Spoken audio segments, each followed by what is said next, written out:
Hello, and welcome to the quarterly podcast of the National Customs Brokers and Freight Forwarders Association, your global trade compass, helping trade find its true north. I'm Lori Mullins, the social media director for NCBFAA and a licensed customs broker with Rogers & Brown Custom Brokers. I want to thank our host and partner today, Simply Trade, for doing the hard work behind the scenes.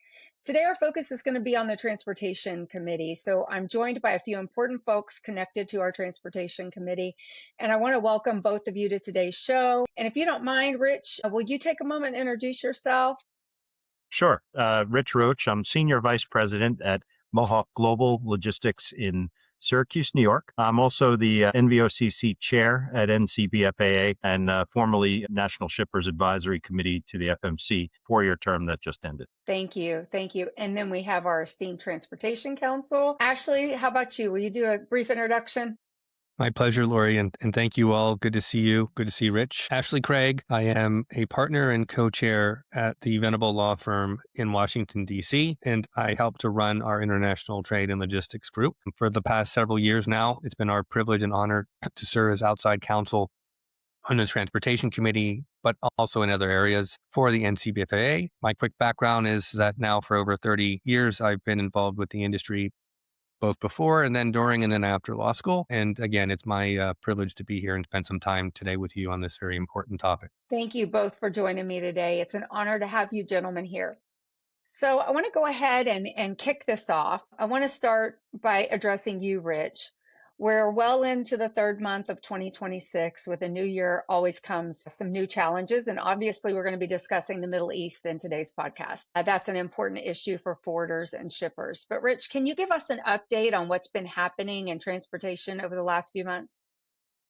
Sure. We're looking at a new season of the FMC now. We have a brand new chair there. It's Chairman Laura DeBella. NCBFAA has actually already met with Laura on her first day on the job, and we were fortunate enough to have a meeting in there with her. And we have to fill out the commission of 5 commissioners. Robert Harvey's nomination has been approved, but he's yet to be confirmed. So we're waiting on confirmation of him before the FMC gets up to full strength. I think that the FMC has taken on some new roles under the current administration. They've been tasked to do other things today, things like analyzing choke points around the world. And we're going to be talking about choke points here shortly with the Iran war. Also looking at the Spanish embargo of vessels that were carrying arms for Israel, potentially that got blockaded out of Spanish ports. So things like that the FMC has not really looked at in the past, we've seen them start to get involved more so along those lines. In fact, the administration recently talked about closing the loophole in Canada and Mexico for the harbor maintenance fee, and the FMC did come out. Both Commissioners Vekich and Chairman DeBella came out with a support statement on that to look at the fact that Canada and Mexico have been allowed to push cargo into the U.S., avoiding U.S. ports and not paying the harbor maintenance fee. So that's another thing that the FMC is involved in these days. Yep, that's good.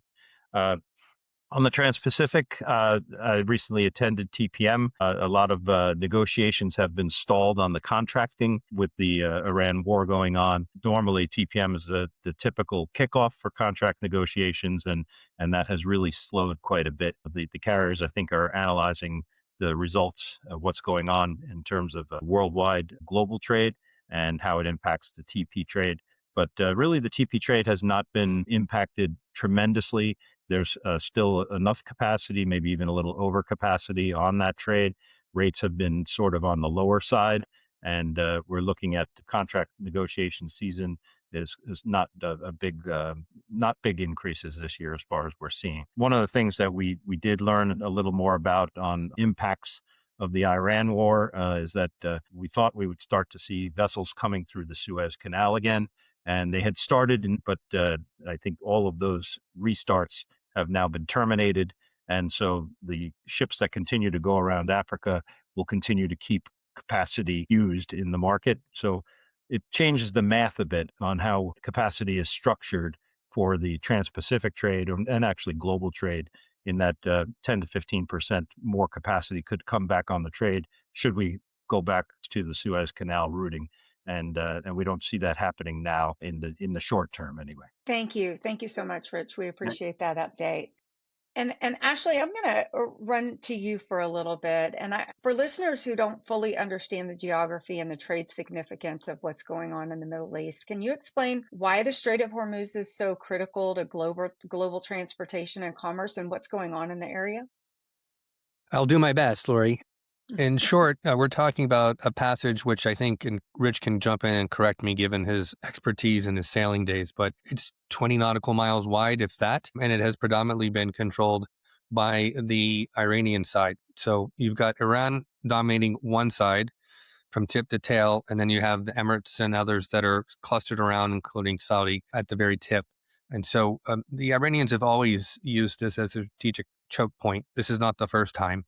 And in fact, when we had dust-ups in the 1990s as well, and also during the 80s, during the Iran-Iraq war, it became a vital point from a military strategic perspective. But it's always been a highly valuable commercial point.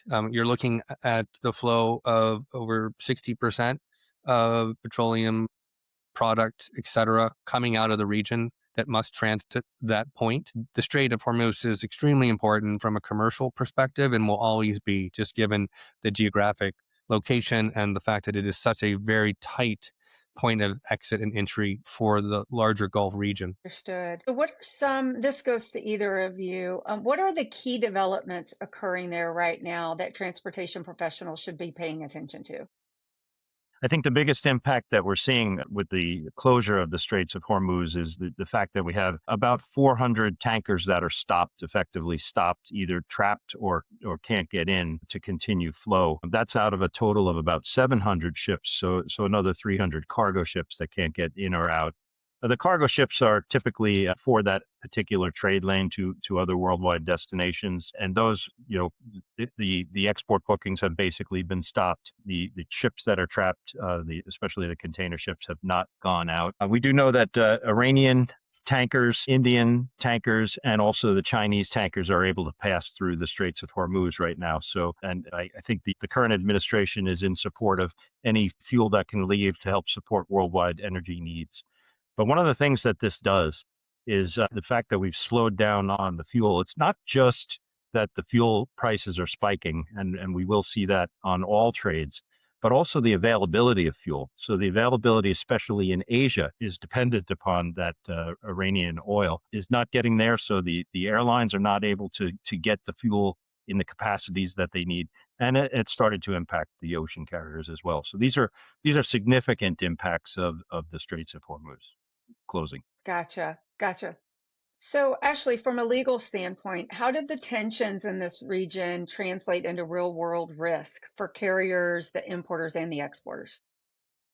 Excellent question. And it was one of the very first things that was flagged when the conflict developed. If you recall, on a early Sunday morning, we all woke up and we were greeted with the news. I think that the industry immediately came to the conclusion that, as you just heard from our colleague, rates would spike. There would be additional surcharges imposed by carriers, and I'm focusing on the containerized traffic at the moment, given our audience, and that there would be perhaps even additional levies imposed, not only from the VOCC or the carrier, but also the intermediaries that are literally caught in the middle. So we haven't seen that just yet, although I would note that we've been tracking this on behalf of the association and others. The major carriers have announced emergency contingency surcharges or variations therein. Maersk, CMA, Hapag, MSC, ONE. Now, from a non-U.S. perspective, because those trades are not regulated like we do here in the U.S., those surcharges went effective immediately for the most part. But in the United States, as we think we all know, but just to remind everyone, carriers, including NVOs, that are imposing new charges, surcharges, accessorials, or are increasing existing ones, have to give 30-day notice. And that is to, quote unquote, protect the consumer, i.e. the shipper. There are options which we can talk about here, and I know we will. There's something called special permission that a carrier, including an NVO, can petition the FMC on to expedite and to suspend that 30-day waiting period. This was used several years ago when the Houthis started to attack ships crossing or entering into the Red Sea. And it got to a point where the carriers were filing the petitions, and within a day, sometimes even the same day, if they filed early in the morning, they were being granted. That became subject to criticism from a host of shipper interest, primarily the ag shippers, but they were not alone. The National Retail Federation, NRF, for example, came out and raised concern. As a result of this, the FMC has revised the process and is taking more time, more diligence, and then there's a full vote by the commission as a whole. We're still at the very beginning of this new process being tested. Since the Houthi attacks a couple years ago, there really have not been that many special permission dockets that I can recall. As of now, and this is all publicly available, if you go onto the FMC website, you can look into the docket room and track special permissions.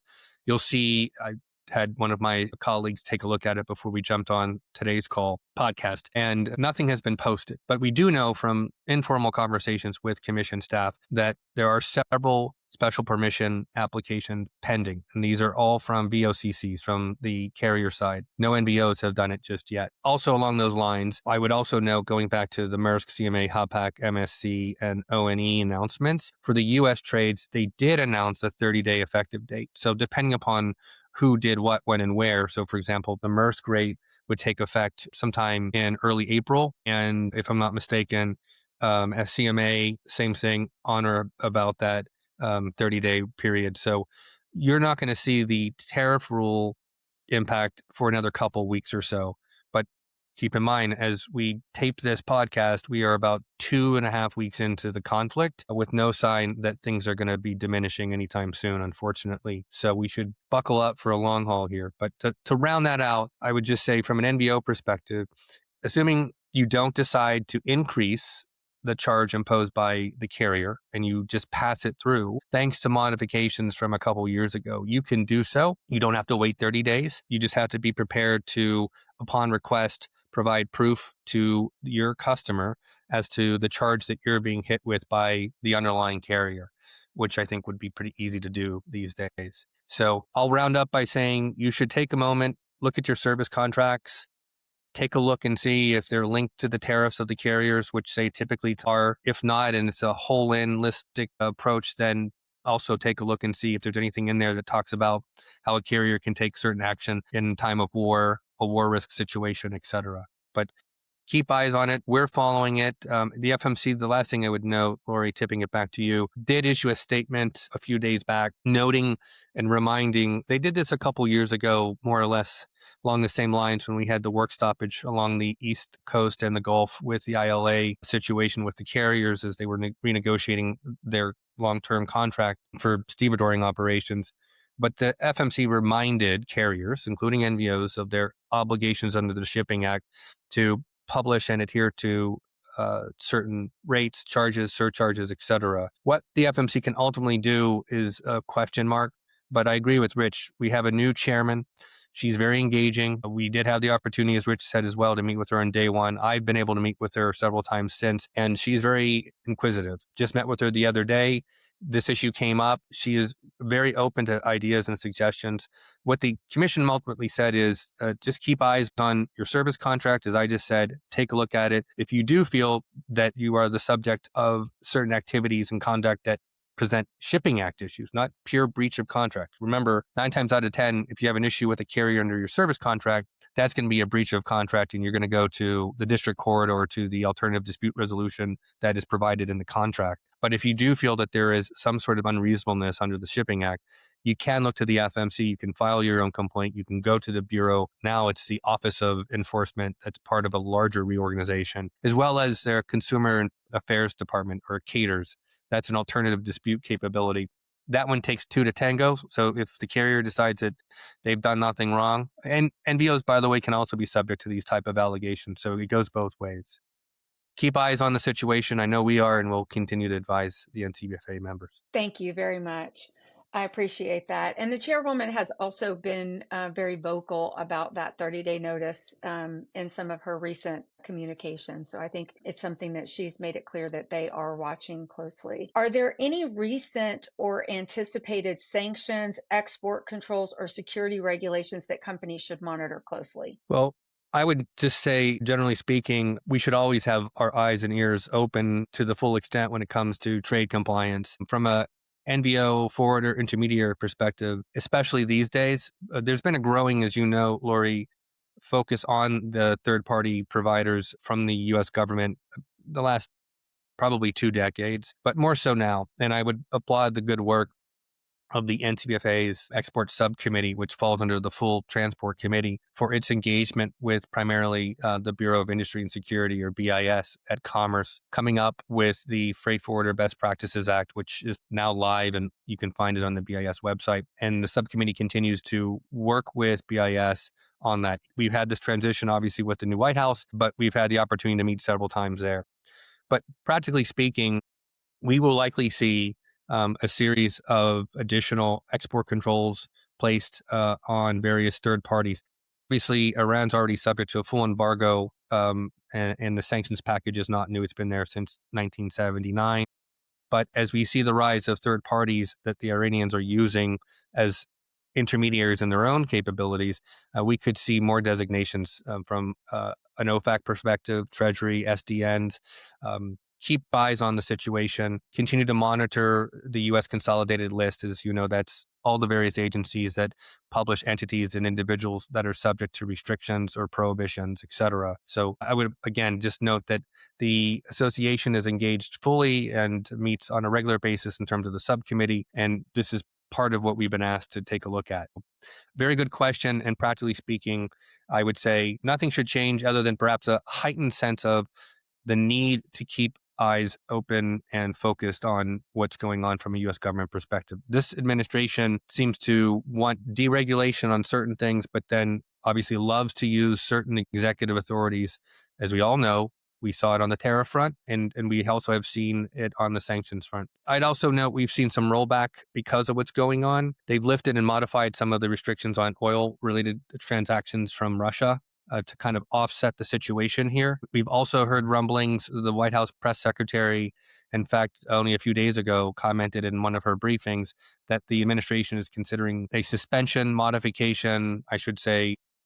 We're not quite certain to what degree, but the Jones Act is now back on the table. The theory being, coming from the White House, that if we lifted it, modified it, even if it's just commodity-based oil, petro product, and then we designated it by trade lane, that will help to reduce the situation what we find ourselves in, which is obviously increasing oil prices, which results in increased consumption price point for gas. So Jones Act may be modified, and by that I mean not officially or long-term, but waivers have been issued in the past. Highly critical move, and maritime labor has already reached out to the White House in writing saying, don't do it.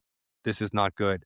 So since that, the White House seems to have not backed away necessarily, Lori, from suspension of the Jones Act, but we haven't heard any recent activity in the last couple of days. How do insurance, force majeure, and contract clauses typically respond to this type of disruption?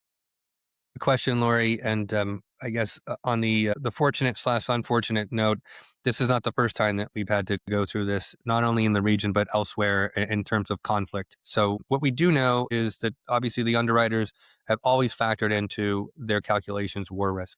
And obviously that also depends on the region, what the carrier is providing, the product that it's transporting, et cetera. What we've heard already, of course, that carriers, some have been hit. We know that various types of operations in the Gulf have been subject to Iranian attacks, mostly drone attacks. Vessels have been targeted, and this is only going to continue to happen. So those carriers, those owners and operators are in need of tapping into their underwriting, and they're doing that right now. We speculate, but it's based on experience, that we're just going to see an uptick in the underwriting there. And in terms of force majeure, to my knowledge, as of the moment that we're taping this, no one has declared force majeure, again, that I'm aware of, but it could happen. What we have seen, of course, are, from the container perspective, operations being suspended. We were talking before we jumped on, and Rich was making the note that we did see a period when certain carriers were resuming limited operations in the Persian Gulf region, but for all practical purposes, most carriers have now moved out, suspended operations, and there's no indication they're going to be resuming that anytime soon. And again, especially since the Iranians have shut down the Straits of Hormuz, that's just going to further underscore that there's not going to be a resumption of trade activity from the carrier perspective anytime soon. So practically speaking, from an NVO forwarder perspective, logistics provider concern, take a look at your, your underwriting, your coverage. If you do have shipments that are stuck in Jebel Ali, for example, that are stuck in certain parts of the Persian Gulf region and are just not being able to move, be mindful of potential detention and demurrage charges that could be imposed on you. Get in front of your carrier and try to negotiate and talk about a practical resolution before it gets out of hand. And as I said earlier, it's always good in moments of uncertainty, conflict, heightened sensitivities, all of what we have here in the region. Take a look at your underlying agreement, your service contract, in the terms of, again, insurance and underwriting purposes. Consult with your provider, especially, again, if you do have transactions that are caught in the region. But what we do anticipate is that and we're seeing it already now, and Rich commented on this earlier, there's a collateral impact that's bleeding out of just the region. So we're seeing obviously longer transit times because the carriers are avoiding certain parts of the region. We did not see a full resumption of activity moving through the Red Sea and the Suez. So carriers are having to reroute, as they have now for several years, around Africa. We're going to have concern about capacity and also the movement of containers back and forth because of the disruption. All of that could result in additional, not only charges, surcharges, higher freight rates, but as I mentioned earlier, we could see detention and demurrage calculations because of the upside down supply chain operations that we see here. But to sum up, I would say take a look at your underlying agreement that you have with your underwriter. If you need to consult, do so sooner rather than later, and engage the carriers directly if you do have issues that range from cargo being stuck, held, detained in the region, but also outside of the Persian Gulf region if you're seeing that type of collateral impact. Understood. And I hear that there's some concern now as well about location of containers and the potential backlogs and problems that could occur there. Can you guys speak a little bit to that and what we may be facing? A very good question, Lori. And as I mentioned earlier, I think that's part of the collateral impact that we're seeing starting to emerge and will only continue to develop because of the conflict in the region. So, worst case scenario, you're going to see disruption of that container flow. Folks obviously hit with delayed shipments and transit times. That's going to factor into when the container hits its U.S. port of entry. Then there's always the question of congestion at various ports. Pure speculation, because I don't think anyone has seen it spike just yet. But again, worst case is that we're going to see congestion at the ports spike as we did. Hopefully not as bad initially during COVID, but that if it does happen at the major U.S. ports, West Coast, East Coast, even the Gulf, is going to result in further delays, and that's going to result in the depletion of available equipment. And ultimately, it's going to become a question of how that shipper is able to reroute that empty, get it back to the carrier, not only to avoid any sort of detention charges, but to frankly help facilitate the flow of equipment interchange. So this is all worst case scenario. At the moment, I don't think that we're seeing it just yet, at least from the folks that we've been talking to, BCOs as well as NVOs. So, but eyes on it. What impact does this have, all of this change and all of this stuff going on and uncertainty? What impact is it having on the energy markets right now and downstream trade flows? Excellent question, Lori. What we've been seeing, and frankly, what I've been observing, folks over at S&P Global Energy, for example, this was an issue that came up. Rich mentioned earlier, TPM, and I was there as well. Day one, right out of the gate, Secretary Yellen, who was the keynote speaker, mentioned just this. And we've already seen a spike in oil prices. I'm not quite certain what it is at the moment, but as of yesterday, which was the day before St. Patrick's Day, which is today, we saw prices per barrel over 100 USD. And you're hearing from the energy experts that follow the market that could move well north of 150, maybe even approach as high as 200 USD if things continue. So all that results in obviously higher cost for bunker, which means additional costs associated with carrier operations, which also means, of course, that the consumer of the carrier services, the shipper, is going to end up paying additional fees associated with that. From an NVO perspective, it's important to see how you can offset that. Again, as I mentioned earlier, if we see, say, a bunker surcharge that moves north, or the imposition of these emergency surcharges that factor in additional charges, such as increased costs for bunker, then the NVO needs to make a decision as to whether they, quote unquote, capitalize on that and increase those surcharges on their own, which would require a 30-day waiting period, if not special permission docket granted, or just passing it through at cost, which you can do effective immediately. But ultimately, all of this is going to result in higher cost to the consumer of transport services from the carrier, and theoretically also from an NVO perspective. Looking ahead, we want to talk long-term outlook here. Looking ahead, do you expect that the Strait is going to remain a persistent choke point risk, or will global trade adapt as it has in the past? I think one thing that's different from, say, the Red Sea and Suez is that there isn't really an alternative. Most of the traffic moving through the Persian Gulf is non-container, as I understand. But historically, you did have container operations, and I go to Jebel Ali, for example, which, as I understand, has been impacted substantially and also has been subject to potential or threatened attacks from the Iranians. So that's a distinction in my mind that we have here, in contrast to what the Houthis were able to do with the entry to the Red Sea. But long-term wise, I think that the one thing that we know for certain is that this industry is highly adaptive, and that's something that has always been constant. And it's not a recent generational thing. It goes back to the days of the Phoenicians, if you will.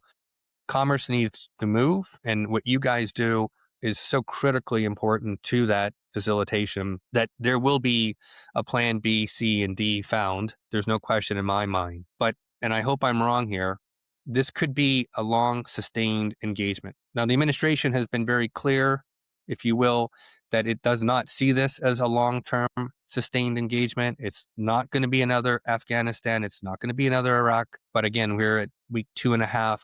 And every single day, we have further bombardment. The Iranians at this point, again on the 17th of March, have really focused on the use of their countermeasures, i.e. the drones in particular. Their Air Force has not been effective. Obviously, their Navy has not been very effective. So the United States has been able to dominate on those fronts. I will note that in the last couple of days, we have seen the administration and the president in particular call upon our allies to join the fight to help open up the Strait of Hormuz. And again, That's going to be my next question is, what role do you think that cooperation or maritime security are going to play in stabilizing the area?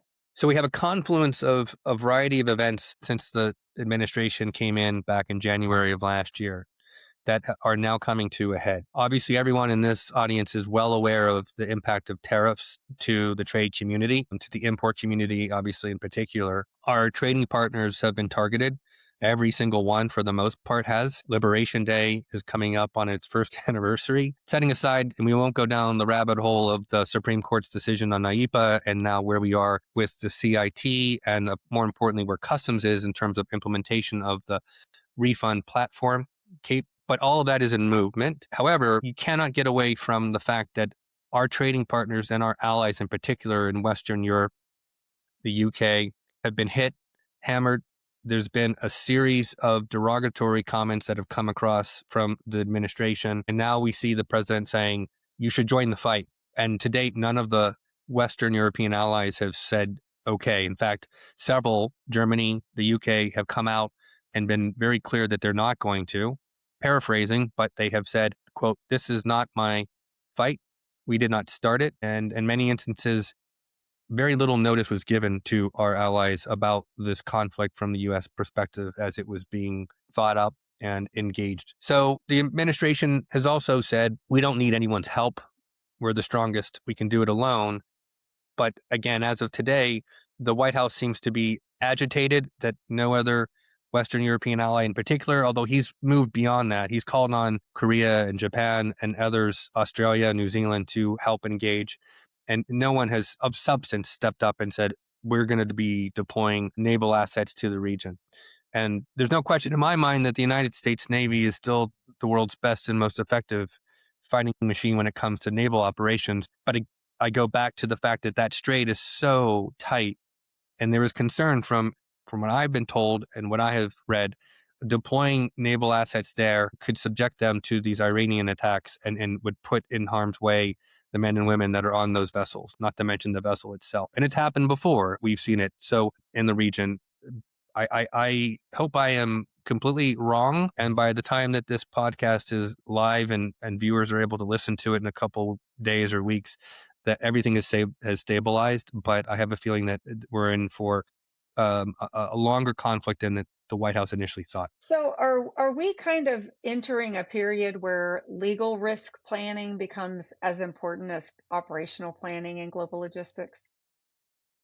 I'm obviously a little bit biased, and I would say we should always factor in the legal regulatory consequences when it comes to supply chain operation and logistics operations. But I agree with you or your question that everything that's going on right now in the Persian Gulf just further underscores the need to be practical and to sit down with your customers, with your shipper customers, and have an open conversation about their demands, especially if you are providing operations in or near the region. That's just going to be even more critical.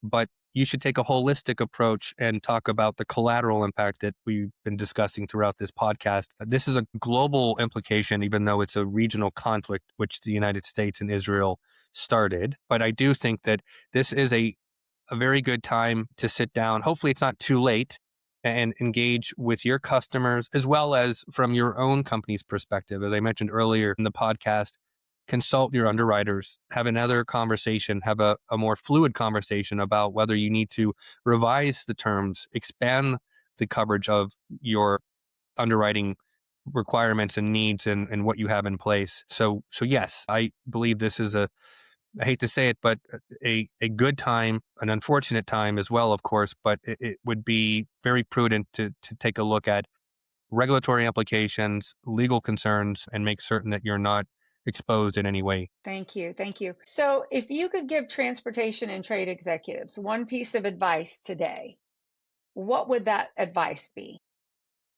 That's a critical question. Probably going to be linked back to what you just said, right? It's probably going to be pay close attention to all of your risk, right? Correct. Take a look at let's break it down from a risk perspective. I think we've just covered it, so there's no need to really go down that road again. But just to underscore that this is a moment to be prudent and take a look from a variety of perspectives of whether you have exposure, you're in a position from an underwriting perspective that you're comfortable with, engage with your customers as well. But what we've also seen over the years, going back to even the first Gulf War, but then we saw it with regards to Afghanistan and Iraq 2.0, there may be opportunities from a supply chain and logistics perspective. Now, I know many of the members are already engaged with U.S. government contracting options, but this all ties into how long this conflict goes on. But history has provided us with some sort of indication. The longer these conflicts go on, clearly the supply chain from a U.S. government perspective, the Department of Defense and related agencies that are supporting combat operations in the region will need additional support from logistical providers, and supply chain engagement will be critical. So there may be opportunities for members to take a look at opportunities from a U.S. government contracting perspective. And if that's something that members have not thought about before, but are now perhaps scratching their head, that's something that we could have a conversation with. U.S. government contracting can be complicated, but at the same time, it can be a potentially lucrative opportunity. Thank you. Thank you. I appreciate all your help today. I know our buddy Rich kind of got lost in the mix here, so you did some fill in for him. I appreciate you doing that. But I am, as we said before, I've been in this industry like you over 3 decades, and I have one thing that I've seen through the years is that we are an industry that is very resilient. And, as you mentioned before, when we're hit with a Right. struggle, we always manage to find a way to better handle that situation. And I think the last year has proven, I'm heavier on the import side myself. And so I have seen the craziness that has gone on, but I've seen our staff really step up. And I think that that's kind of the big takeaway here is that our industry as a whole is able to really kind of step up and figure it out, for lack of a better way to say it. You just figure things out. So while I think we're in the middle of a new struggle, and likely on our way to potentially more, who knows what the next year is going to bring. I think that the one thing that we have is that resiliency. So I think if there's one takeaway, we know that there are these disruptions, things that happen. Hey. And you have to kind of figure it out. And maybe our, No, but we got fuel down in the surcharges 30s, continue to 44 now. rise as this conflict continues. And hopefully that will settle down at some point.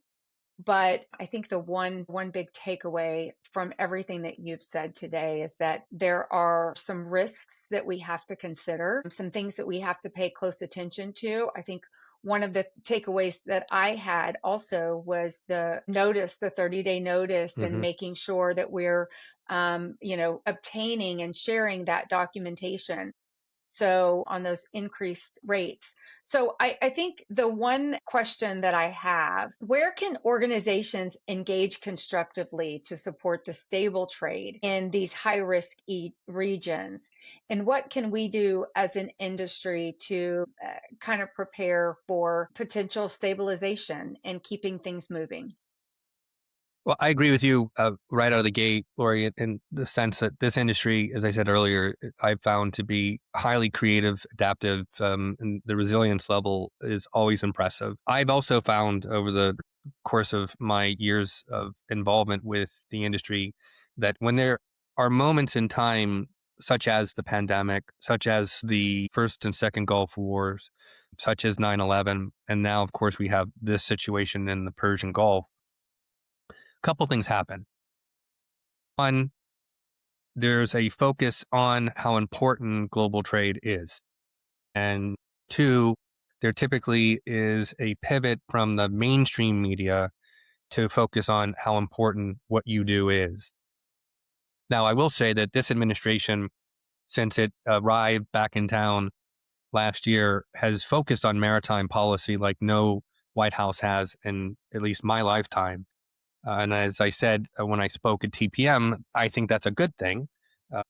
We could debate in a different podcast the pros and cons of how the administration is going about its maritime policies. But the one thing I think we can all agree on is that it at least has focused attention on how important the maritime sector is, the supply chain is. Having said that, we have a lot of moving parts, and you're absolutely correct. I mean, the last 14 months, it's been an unprecedented level of activity on the trade front. And I'm not just talking about the tariffs, but notwithstanding the High Court's decision, obviously in the last couple of weeks, the administration has moved to stabilize from its perspective the impact, announcing a new round of tariffs. Granted, they have to go through the 232 and the 301 process, which requires notice, comment, potentially, arguably, and a longer wait time as opposed to just signing an executive order with the Sharpie pen and it going live. So it's important to keep eyes on what is going on at USTR, Department of Commerce in particular. My own opinion in talking to colleagues in our firm that focus on government relations, with each day that passes, we clearly get closer and closer to the midterm elections. There is no real appetite from the Republican side, clearly not from the Democratic side, to touch tariff issues and trade issues in general up on Capitol Hill. So the longer this conflict wages, then I think that's only going to worsen from a political perspective. I don't anticipate there being any substantial movement on trade legislation or modification of IEPA, for example. Some have called for it, but there's just not a lot of support there. But I do anticipate we will see additional 232 and 301 investigations. In fact, just in the last couple of days, the White House has announced two new ones. The one I think that's important that we should keep eyes on as well is this investigation into forced labor. There are over 60 countries, ranging from the European Union as a whole to Switzerland as well, to a host of Asian countries. Almost all of our top trading partners were identified. We're not certain where this one's going to go. I think the one theory is that if 301 determinations are found by USTR, that these countries are not engaging per se in forced labor, but they're sourcing from countries. China. Although China was also listed, then we could see a new round of tariffs in addition to the ones that we already have in place. We're not quite there yet. I know they're going to try to fast track it through the 301 process. So how fast they're going to be able to go, we're not quite certain. To circle back and they hopefully to answer your question, trade associations like NCBFAA are extremely important all the time. But in days like today, even more so.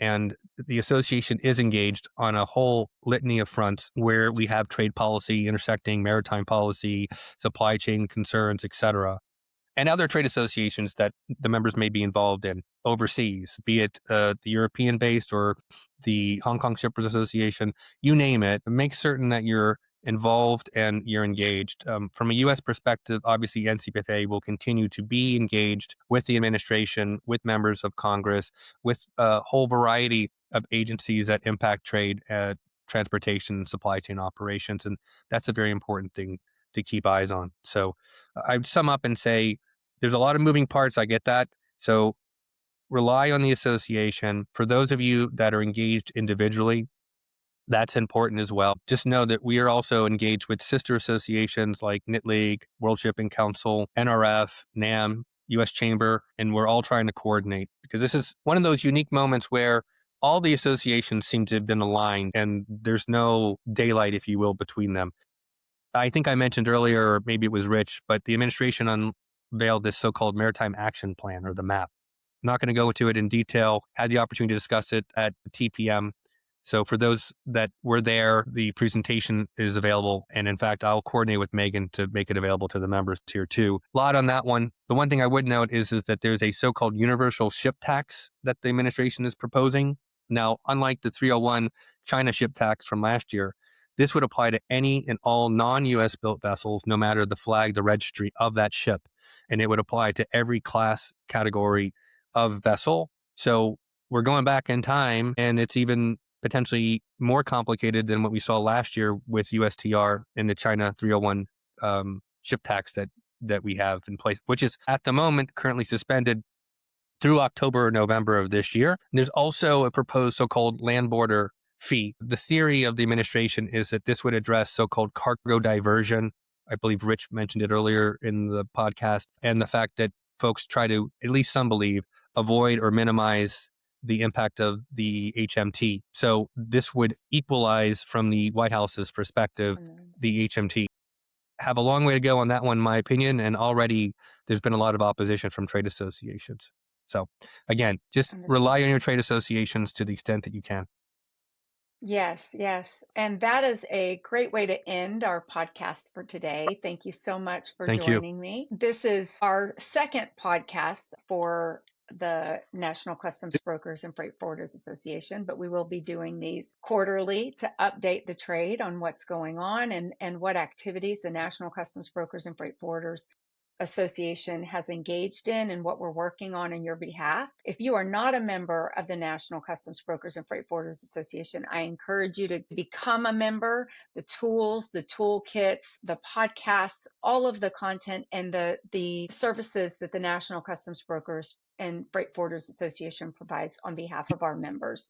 It's a significant work, and I'm thankful to be a part of that. And thank you so much for joining our podcast today. We truly appreciate it. Thanks, Ashley. Thanks, Rich. Thank you guys so much for joining today. Thank you, Lori. It's been a pleasure.